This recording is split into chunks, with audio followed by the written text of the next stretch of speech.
The neighbor called the police before the crime happened. He gave the address, the time, and the victim's name. When officers arrived early, they found nothing wrong. 2 hours later, everything he said came true. Detective Samuel Okoye had learned to respect coincidences but never trust them. So when the emergency call log landed on his desk, he read it twice. The caller hadn't reported a crime, he had announced one. The caller identified himself as Mr. Leonard Hale, a quiet man in his late 50s, living alone in apartment 3C. His voice on the recording was calm, almost bored. At 9:40 tonight, Leonard said, "The woman in 4B will be attacked in her kitchen. The window will be broken. She will survive." Then the line went dead. Officers were sent immediately. Apartment 4B belonged to Nora Williams, a school teacher with no known enemies. They searched her apartment, windows intact, doors locked, nothing out of place. At 9:25 p.m. police cleared the scene.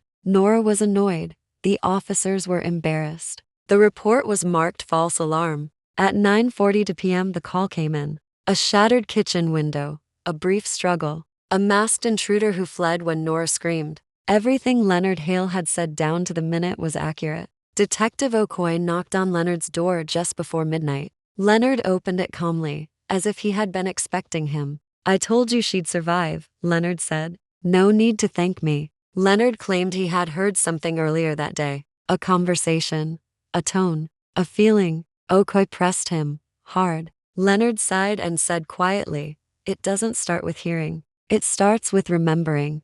Leonard handed over a notebook. Old, worn. Inside were dates, addresses, names. Some were crossed out, some were circled. Okoye recognized several names immediately. Closed cases, solved crimes, unsolved murders, all listed before they happened. Leonard leaned closer. "You should leave now," he said. "By the time you reach your car, you'll get a call about a hit and run on Oak Street. Red sedan.